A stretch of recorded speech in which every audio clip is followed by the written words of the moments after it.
It's weekdays with Lee Dixon on your iHeart radio station, and it's time for another instalment of A Peek Inside with Craig Hebel from Ulverston Real Estate. Hello, mate. Hello, Lee. You've got some grisly tales of the offer that got away this time around. Sadly, I have, and it's all too common in this wonderful game of real estate, but I think I'd like to flesh out a couple of examples of what that means. Hit me. All right, a few years back, I read a blog and it was based around a survey with agents who were asked the question along the lines of, is the first offer usually the best offer? 71% of the respondents said, yes, the first offer is. And I have to agree with the majority. Wow. And I've been involved with some vendors who've rejected very good offers only to be bitten on the behind, not too far down the track. No good. Now, it's no good. And don't get me wrong, if I think an offer is short of the mark, I'll let the buyers know that and start a negotiation to pull them up as far as they'll go before they start squealing, so to speak. Yep. And on the other hand, after taking in all the data and feedback into account, and an offer for my vendors is a case of take the money, I'll strongly suggest they consider that offer seriously. Okay. Would you like to hear about two classic examples of the pitfalls of rejecting great offers and the consequences that followed? Well, why not? It's what we're here for today. We want to learn as much as we can about the real estate industry, and you're certainly shining a light on it, so go for it. So, number one, it was a young couple with kids who wanted to sell their home that they'd had a significant hand in building. And it was a very nice 4-bed home, pool, bells and whistles, lovely house. And the market at the time was somewhat in decline. The GFC was in play. Do you remember the GFC? Well, 2008, 2009, 2010. And around that time, buyers were very hard to find.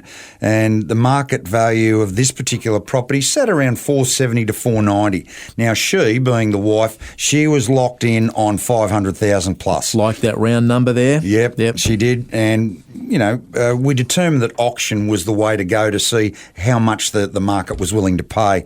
And over the 4-week campaign, we had about 20 lookers, not bad in that climate. Yeah. And the feedback on price after the campaign was finishing up prior to the auction was around $472,000. That was the feedback from buyers. So based on that feedback and just prior to auction, the vendors settled on a reserve price of $490,000. Right. That It was around the money. It was a little top heavy. Okay. But around $490,000, it was a possibility. Yep. So at the auction, you could see that buyers were willing to sit back and see what happens, right? Which we've probably seen all too much of over the years, you would have seen. Yeah, I've seen a lot of that, especially markets that are cooling. And as no bids were forthcoming, as per instruction from the vendors, I passed the property in on a vendor's bid of $490,000, that is, and encouraged any interested parties to basically throw a number at me in private and commence a negotiation. Sadly, nothing doing, right? The market had heard what the number was that the vendors were looking for, and it went quiet. But over the next days, I hit the phones to all who had seen the property, and the general feedback was that $490,000 was over the odds. Majority rules. Sadly, yes. Yep. Then a lady who'd seen it very early on, she came out of the woodwork and wanted to make an offer and kicked off at $460,000.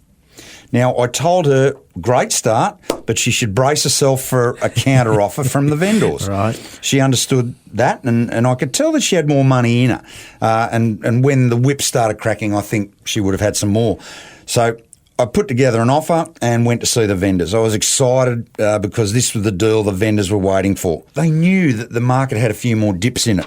So we sat at the dining table and said, look, I've got you an offer, and bear in mind, this is a beginning, and I think this buyer might have more in her. She's kicking off at $460,000. So I showed the vendors the contract, the offer, and the wife threw it across the table at me and said, what an insult. And I was speechless. I went... And that's not easy for me being speechless.